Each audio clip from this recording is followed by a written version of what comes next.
kila nyumba kuna mashaitani wa aina tatu. Yani kila nyumba ambayo anaishi mwanadamu lazima majini wa aina tatu wawepo. Sawa?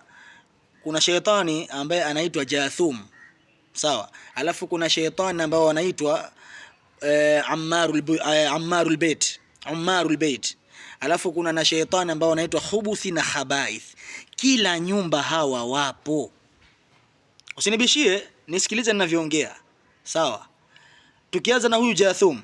Jathum huwa ni yule jini ambaye unapolala usiku bila ya dua na ukashiba sana na ukatoka za kuko, hujakoga, hujafanya chochote, kujitupa kwenye kitanda, huna dua, huna kitu, ndio pale unaposikia bwana, mimi nimelala nimekabwa, sauti unaona yeye huwa sana anakukalia kwenye kifua chako, alafu anakuwekea na mkono wake katika mdomo wako. Wewe unataka kupiga kelele, unajihisi sauti haitoki, na hata kama inatoka hakuna anayekusikia. Huyu ndio anaitwa Jathum. Kwetu Uswahilini tunamuita jinamizi lakini huyu ndio Jathum. Alafu kuna hawa wanaitwa Ammarul Bait. Hawa ni majini ambao ndani ya nyumba. Hawa sifa yao wanakuwemo ndani ya nyumba tangu nyumba inaanza kujengwa mpaka nyumba inakamilika. Hawa wanakuwepo. Na ndio majini pekee ambao wanaojua siri za nyumba nzima tangu mwanzo mpaka watu watahama kwenye nyumba. Sawa, ukiondoka wewe, akija watu wengine, wale wa mashaitani wanakuwemo ndani ya nyumba, wanajua siri za ndani ya nyumba ile. Hivyo basi hawa ishara yao wanakuwa hivi. Unaweza ukakaa ndani ya nyumba tu umekaa peke yako. Ukasikia tu kama umeitwa hivi. Ukijaribu kusikilizana nikakuita, hamna mtu ambaye amekuita. Au unaweza ukasikia kama mfereji umefunguliwa hivi, kama maji yametoka hivi. Au unaweza ukasikia kama vikombe vimejigonga gonga jikoni, au labda jikoni kama kuna panya au kuna kitu fulani, kumbe hamna chochote. Ni hawa wanaitwa Ammarul Bait. Ni majini ambao wapo kila nyumba. Sawa? Unaweza ukasikia tu yani kiufupi, ukikaa ndani ya nyumba, hata ukisikia zile hatua za juu ya dari, muda mwingine ni wao. Au mlango kama vile umegongwa lakini mlango haujagongwa, huwa ni wao wa Ammarul Bait. Na hawa wanaweza wakakaa mbali na wewe pindi utakapoingia ndani ya nyumba na ukasoma dua. Ile dua ya kuingia ndani ya nyumba ile, bismillahi walajna wa bismillahi kharajna wa ala Allahi rabbina tawakkalna. Ukiisoma dua hii, ukiingia tu, wale majini wa mlindani huwa wanasema la mabita lakum wala ashaa. Sawa, wenyewe wanajiambia leo hapa hatuna chakula wala hatuna makazi mazuri humu ndani, maana wenyewe kashasoma dua na kashajikinga kwa Mwenyezi Mungu. Unapokuwa hujasoma hii dua, ndio unapojikuta muda mwingine umeka sahani yako ya chakula unakula, unaanza kujiuliza, si niliweka samaki wangu hapa? Ndio nimemla mimi huyo? Si niliweka hapa kitoweo changu, nyama yangu, mbona nyama mimi nilikula moja tu alafu na shangaa nyingine sioni hapa? Mbona utajiuliza maswali kama haya, huli peke yako, unakula na Ammarul Bait. Hawa ni majini ambao wamo ndani ya nyumba, kila nyumba wapo. Unapokuwa husomi dua, wanaambatana na wewe. Ukiingia ndani ya nyumba bila ya dua, wanaambatana na wewe. Sawa? Na ukiingia ndani ya nyumba kwa mguu wa kushoto bila ya dua, fahamu ya kwamba matatizo muda wote yanaweza yakatokezea na nyumba, kama ni kugombana, kila muda watu kukhtalifiana, mume na mke, watoto, kwa sababu ya dua za kuingia ndani ya nyumba, sababu wale viumbe wamo ndani ya nyumba. Sawa? Huyo ni kiumbe wa pili. Na kiumbe wa tatu anaitwa Khubuthi na Khabaith. Hawa ni mashaitani wa kiume na mashaitani wa kike ambao makazi yao ni chooni tu. Sawa? Hawa wao wanakaa chooni tu. Yani ukiingia tu chooni, wao wanakuwa wamekaa kitako na kutazama wewe unavyoingia tangu mwanzo mpaka unafua nguo mpaka unafanya haja yako. Ndio muda mwingine unakuta mtu kama vile umeteleza chooni, utasema kuna utelezi gani hapa? Kumbe sio utelezi. Shekhe, unasukumwa. Muda mwingine unaweza pia ukasukumwa.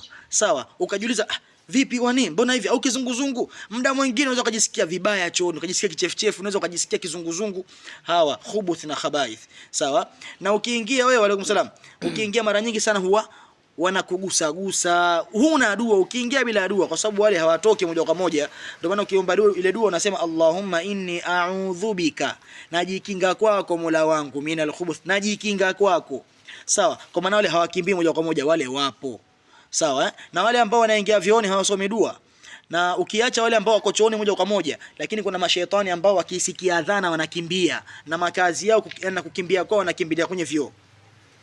Unakuta umeingia chooni muda wa adhana, au mfano umeingia sekunde 10 au sekunde 15 kabla ya adhana. Ukiingia tu chooni, Wewe mwenyewe umekaa za chooni, huna dua, huna chochote. Shetani akija huko anapotoka huja na kasi kwa ajili ya kuja kujificha ndani ya choo kwa kuikimbilia adhana. Wewe ambaye husome dua unatarajia kitu gani? Ndio wengi tunasikia wanapata maradhi chooni, wakianguka wanapata hizo wana paralyze moja kwa moja. Sawa. Kuna wengine wakiingia chooni utasikia mara huyu kapigwa sijui kitu gani sijui, kwa sababu hatusome dua. Kwa hiyo unapoingia chooni ukifungua mlango tu, jamaa wa huwa wamekaa kitako kana kama vile wameka shura, wanataka walete sahani za vyakula wale. Sawa. Wewe ambaye husomi dua ukiingia chooni, fahamu kwamba mle chooni unamuingia wewe. Mule kuna viumbe ambao wanakutazama wewe kila unachokifanya mpaka utatoka. Wapo. Na ndio Mwenyezi Mungu ameshasema kundi la ibilisi wao wanakuoneni min haythu la tarawnahum, lakini nyinyi hamuwaoni wao. Kwa hiyo kama una yakini na haya, basi utajifunza kusoma dua. Sawa. Wapo watu ambao yamewakuta mambo mengi sana vioni. Tujitahidini sana katika kuwafahamu hawa viumbe. Tunapokuwa ndani ya nyumba zetu, tujitahidini sana kwa tunasoma dua ili kujikinga nao. Unapoingia ndani ya nyumba, bismillah walajna. Unapovua nguo zako unasoma dua. Sawa. Na ukikuta nguo ambayo umeitundika muda mrefu, ukiitundua ile nguo ukiivaa, jitahidi sana usome dua. Allahumma inni as'aluka khairahu wa khaira ma huwa lahu. Ya Rabbi, nakuomba khairi ya hii nguo na khairi kia kilichomo ndani ya nguo, na nakuomba na shari unikinge na shari ya hii nguo na shari iliyokuwemo ndani ya nguo. Huwezi jua majini makazi yao ni sehemu yoyote tu. Sasa unajikuta unavaa nguo kama umemvaa kiumbe. Sasa jitahidi sana ndugu yangu, isije kaja ikakupita hii. Unapokuwa unavaa nguo unasoma dua, ukiingia chooni usome dua, na ukitoka umshukuru Mwenyezi Mungu kwa kukukinga na matatizo ya mashaitani ambao wako chooni.